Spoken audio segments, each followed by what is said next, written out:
Hi, how's it? We're in the next pod. Please go check out the previous pods to gauge your bearings. Alright, we're still busy talking on the same topic about black men and how it is that I believe I have tested a hypothesis here that has now become a theory that therefore is essentially just basically education now. That black men are the reason why everybody in the black community is just falling apart. Now, everybody knows there's a war in the black community between men and women, and I believe I have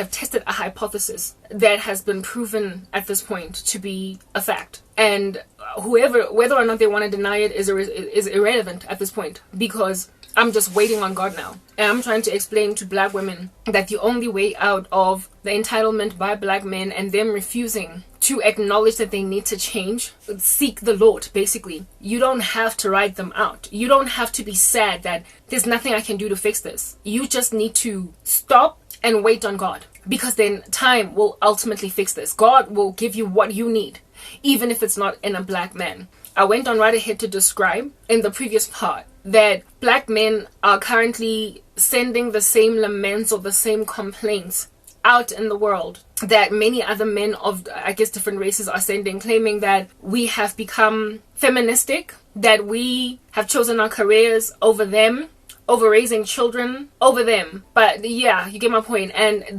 I am arguing that it is a complete lie.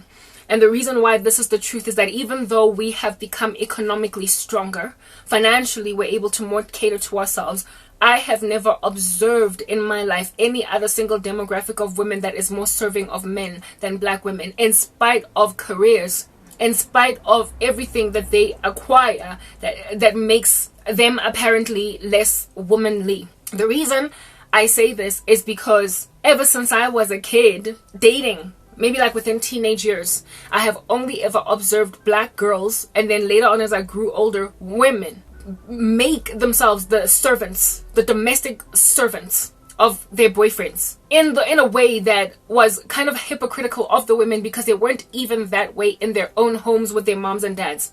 They became more domesticated with boyfriends and boyfriends' apartments than they were at home with their moms, at home with their grandparents. And these are women that indeed had their own careers in corporate, were doing well, but they were still so ride or die to guys. So when black men complain that black women chose their careers over them, they're lying. They're absolutely, for the life of them, lying. The problem here, the issue, is in the fact that they hate the ability of women to take care of themselves.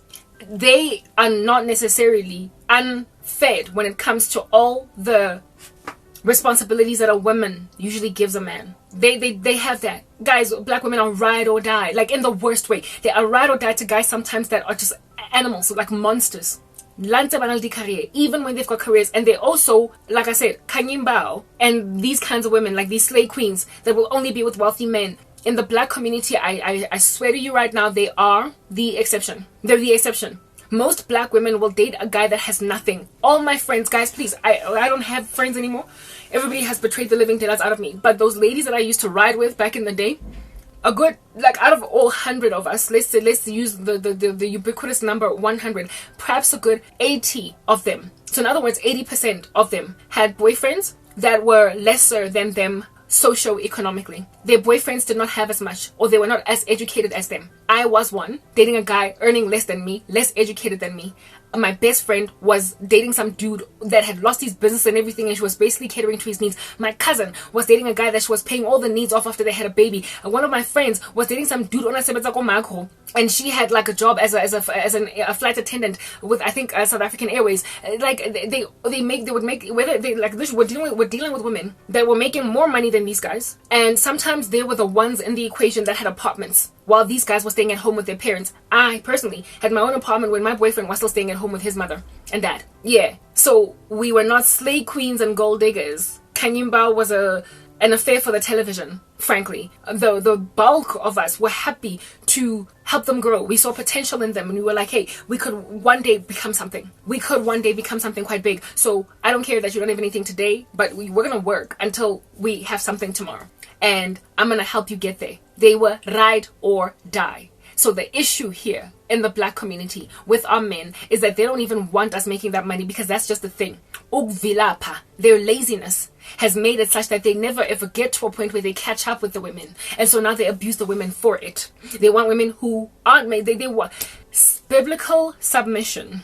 When a woman is happy to embrace it, a man ought be happy to jump up and down on the spot like a kangaroo. Because it's very rare to come across in this 21st century with women and their feminism running rampant all over the show, acting like they don't need men. But it is not a poignant issue of concern in Africa. It just isn't. Where women are claiming they don't need men, they don't want them. No. I'm sorry. Maybe over the past almost decade that I've been put underground to like suffocate and die, maybe women have changed and become more westernized in their feminism. However, last time I checked, and I would imagine not much has changed, women in Africa, especially black women, could not care less for the feminist movement. They literally could not care less. They want to be wives more than they even want to be career women. They want to be mothers. They want to cater to the needs of a society. It's how we have been for a very long time. And this is a societal norm that's not about to go out the window flying anytime soon in Africa. I promise you. We are not yet taken over by feminism in a way where a woman can make a solid decision that she doesn't want to get married or have children. You will rarely find that in Africa. Rarely. Across races, never mind just the black community. Like this whole nonsense where women are like, I don't want kids anymore. You'll find it in Europe. You might even find it in America. Not anymore, sort of, but at all. Like women making a decision that I'm going to choose career over like marriage and kids. You're not going to find it in Africa. Like no race, not even white girls, not even white women in Africa think that way. It's West. It's a Western problem. It's a Western problem. This thing with women wanting to throw their femininity out the window is a Western issue. So Caucasians in Africa aren't as like ridiculous as Caucasians in the West. No one in Africa is as ridiculous as what's going on in the West. So to claim, especially in the black community, because that's just a culture from long ago, to then claim as black men that women have abandoned their first love. It's almost as if back in the day there was this song by this one Kwaito musician in South Africa. Kwaito is some genre of music in this country that only if you're in Africa, in South Africa, will you understand what I'm talking about. That used to sing this song where it was like, one of the lyrics was Asimosteizimo. Basically, this is not the United States of America. Africans have always had that mindset. Like whenever people start to adopt Western norms in South Africa or in Africa, you will get dissed and told Asimosteizimo. So if a woman were to be like, I just want my career and I'm not interested in children and a husband, somebody responsible in the periphery might come back and be like, Asimosteizimo. There ain't no woman in South Africa out during these weeks making a decision to choose career over family and over family and children, like over like a husband and children. Like no, rarely ever. So from black men in Africa who treat women like rubbish the way that they do, they are just on some flagrant sin tip. Like it's just a flagrant sin tip. They're sinful because literally the women are outside of redemption, like apart from salvation, pretty good. Like apart from salvation, they're pretty wifely. They are old school. Like it's like waking up as an American in 1902 or 1878 before everything just falls apart and women start to like insist that womanhood sucks. That's what I'm kidding at. Yeah, no. Imagine waking up as an American in the like 19th or the 20th century. It's like a breath of fresh air. Except in Africa, that's how it is in 2023. We have got old school mindsets. We are still relatively preserved in that regard. And so Americans are the ones that get like a cultural shock. And when we look at them, we're like, whoa. Like we think of the US as this like immoral, like funny little buffoonery, a circus, really frankly, of people that don't know that they're left from the right because of their extreme ideologies that are very anti-ordinary or normality, their woke agenda, their disregard of gender roles, their disregard of women's desire set, all that stuff. Yeah, you know how there's like this divide in the US between the conservatives and the liberals. All of Africa is conservative. It's like the whole of Africa would be the right in the US. All of us are like that. And any anomaly gets dissed. They get teased because Asimosteizimo. This is not America where everything just goes. This is not Europe. This is not Great Britain where you can just do whatever you want and disregard gender roles. We don't have a population decline in Africa. We do not have less and less children being born to women per year, per what do you call this, generation. We don't have those issues just yet. Women in Africa are still having 6, 7, 8 babies while working in corporate. I had this friend in Gogo MTN that was being mocked and teased and dissed when she had her 4th pregnancy. At that stage, she was 36 years old, and the last pregnancy that she had was when she was about 35 and a half. So she fell pregnant literally immediately after giving birth to the last baby that she had. And she was starting to get sad because like people were coming at her on some, hey girl, when are you going to stop falling pregnant? When are you going to stop falling pregnant? The stuff like that happens in Africa. But yes, there is already an influence from the West starting to slap us, where now people are looking down on a woman constantly just popping babies. But it is something that just happens in Africa. Like, not only do women pop babies from the time as early as they can, but they keep popping them into their 40s, into their 50s. It's just a norm up in this monster. So anything in an opposite direction is a decline of virtue amidst us. But we haven't gotten to a point where we can map like hand to glove to America. So maybe men in the United States of America have all the reason under heaven to lament that their women have gone awry. They've fallen off the chairs and the tables because they don't even want to be mothers anymore. They don't want to be wives anymore because they would much rather pursue their careers. Maybe a man in the US might have that excuse, but in Africa, except herein lies the deal. Some dude in the United States of America decided that I guess maybe he's exhausted with the feminism of American women, and then came here to Africa to try and find one that's untarnished. But then he brought me the level of insanity that dwells in many of the insanities that dwell in men, black men across the world. He wanted to come, guys, it's a black disease. This dude is in America. He wanted his bread buttered on both sides. A submissive woman that has got that old school way of thinking, right? But one that I am going to run. I'm gonna run her. So again, I'm a choice.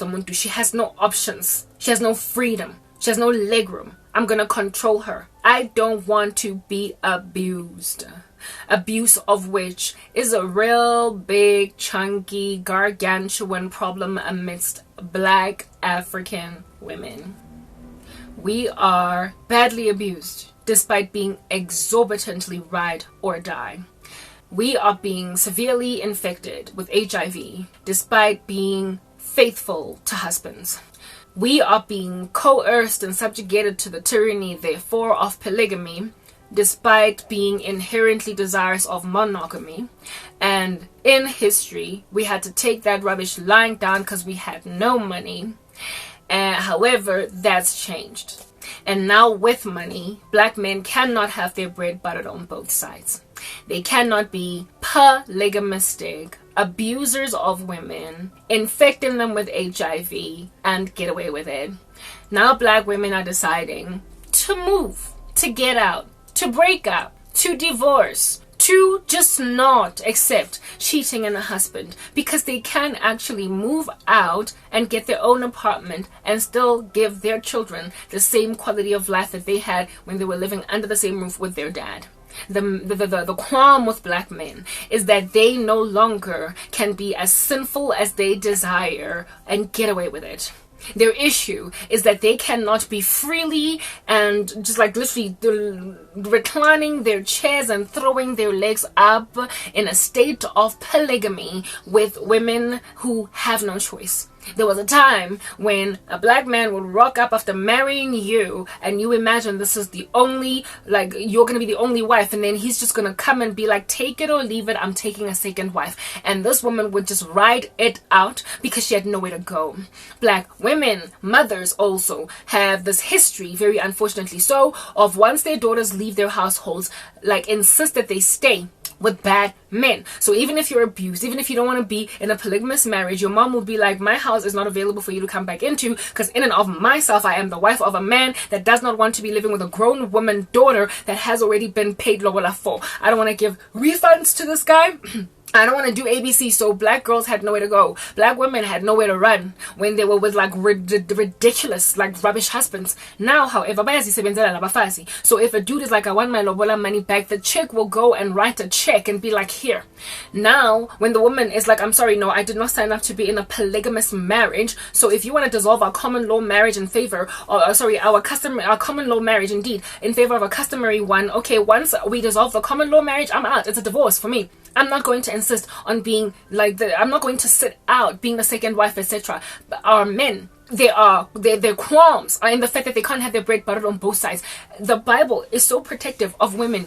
Even in the laws of like bishops, pastors and whatnot, the Lord makes it clear that you cannot be such a thing as that unless you are the husband of one wife and your children are above reproach. So the Lord makes it clear that if you want to be my servant, you gotta have one wife. These men know that God is against, first of all, marital unfaithfulness is like obviously an issue with the Lord, but he doesn't punt. He's not going to herald and trumpet on the rooftops polygamy. Even if it is allowable, he would much rather that his servants don't do it, because polygamy, frankly, inside the heart of a man is more than anything just the outworking of lust. It's greed, it's rapacity. Whether or not it is allowable, a polygamous man is not as close to God as a man with one wife. Is that basic to a point where you cannot have more than one wife if you're going to be a pastor, a preacher, etc. So God really has the back of women. And so African women have, thanks to being socioeconomically enabled, thanks to being strengthened financially, now can just make a decision not to stay with a man that wants to take a second wife.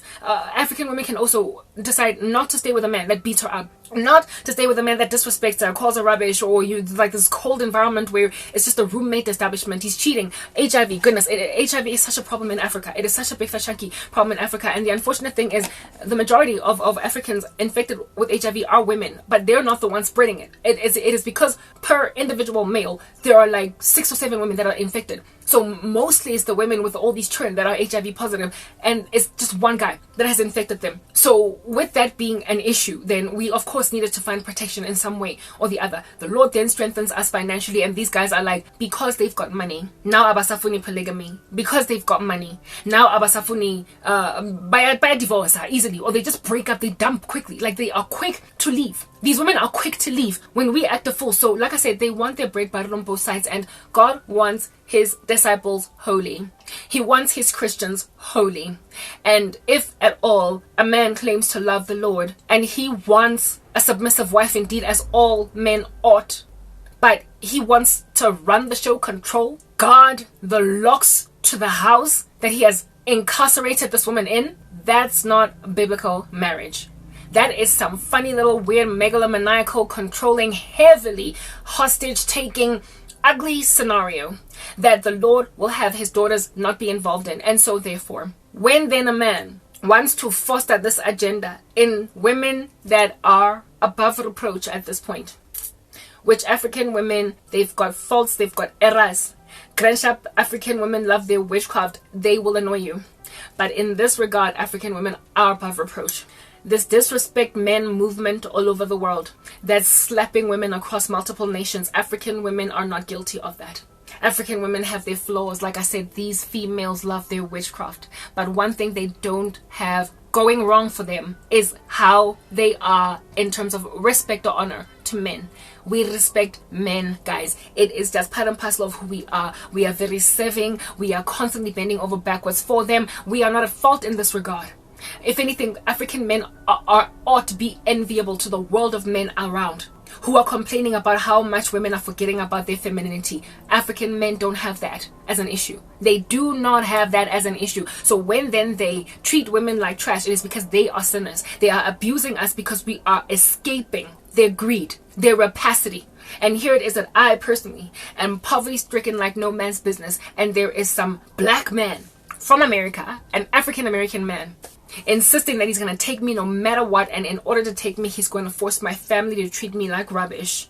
until I take what rubbish he is. He found me as a godly girl, happy to submit, but he wanted more than that. He wanted extra biblical womanhood. Not biblical womanhood, but extra biblical womanhood that deifies the man and not so much Jesus. And when then you have extra biblical womanhood, you're dealing with a woman prepared to take unequal yoking. You're dealing with a woman prepared to take marriage and remarriage. You're dealing with a woman that is prepared to throw her gifts and her talents out the door and not use them, whether or not that's going to get her judged and condemned by God. You're dealing with a woman that is prepared to embrace the prospect of being infected with HIV because her man obviously is not consecrated to Jesus, and so therefore he has no incentive to actually not cheat. You're dealing with a woman that is ignoring the Bible in favor of romance. And unfortunately, because African women love their witchcraft, their ancestral worship instead of Jesus, many of them are prepared to have extra biblical womanhood. In other words, they're prepared to marry and remarry men that have been with 10,000 other wives before. They're prepared to take in their stride a man that's just cheating,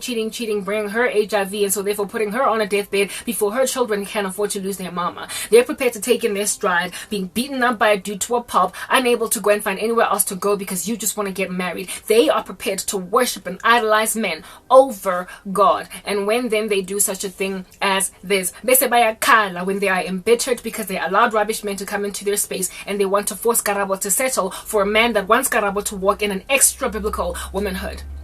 I've got a biblical one, and it is as good as it gets. And if you want me to go beyond that, you are making out of me an idolater. And when then I'm an idolater, I can forget about being pleasing in the sight of God. I am being abused because I am sticking to my guns of biblical womanhood. It's not enough. The rapacious black horde of men want more than what God has given them. They want a woman that worships them and not him. Them and not him. Their version of submission is one that ignores what God has to say about the woman, and that also completely ignores that a woman needs to be loved, not controlled, not lorded over with an iron fist, not severed into a million pieces just so she can finally settle or capitulate to some ideology of a man that has no interest in Jesus. It's greed to the nth degree. And when a woman doesn't want to take it, black men treat her like trash. Black men, you by far on the planet are among some of the most honored and respected men by your women. So the fact that you treat them so terribly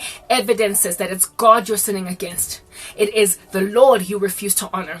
You are spoiled in comparison to many other. No wonder they call you baby boys. You are spoiled in comparison to many other men across the world. You are spoiled. Do you understand? You literally have everything you need in women. The baseline personality of the baseline character of a black woman, especially one reared in Africa, is submissive. We come like that out of the womb without even the Holy Spirit circumcising our hearts yet. Before we even get born again, our baseline is pretty darned good. And yet you hate us for surviving the fact that your extra biblical manhood is the thing that needs to be cured. But unfortunately, like I said, women, there are a lot of black women who are so desperate for love that they will take whatever you give them. And then once they are walking these streets with your HIV, then they get mad at every other woman. And that's why there's so much hatred between women in the black community. None of us want any of us to be happy. They don't want others to be happy because they've allowed black men to so destroy them with their extra biblical manhood. They've allowed men to so devastate them in this regard that they end up hurting other women so they will never ever be okay again. And that is what I'm suffering from. Hey, I'm back here.